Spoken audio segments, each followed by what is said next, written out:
కాబట్టి ఏ మనుష్యుడు కూడా, అది ఎవరైనా సరే, వారు నీకు శత్రువు కాదు. కానీ ఎవరు మనకు శత్రువు అంటే అపవాది అయిన సాతాను మనకు శత్రువై ఉన్నాడు. ఈయన ఎప్పుడు కూడా మన జీవితంలో ఏదో ఒక శ్రమను తీసుకొస్తూ ఉంటాడు. ఏదో ఒక రీతిగా శోధిస్తూ ఉంటాడు.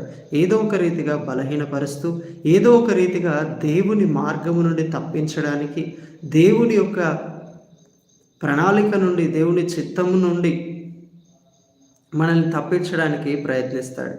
యోబును దేవుని యొద్ద నుండి తప్పిస్తానని, యోబు చేత దేవుణ్ణి దూషిస్తానని ప్రభు అయిన దేవుని యొద్ద పర్మిషన్ తీసుకొని వచ్చి యోబును చాలా శ్రమ పెట్టాడు. ఎవరు కూడా అంత శ్రమ అనుభవించలేదు.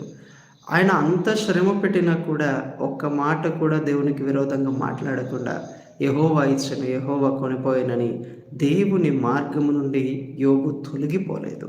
దేవుని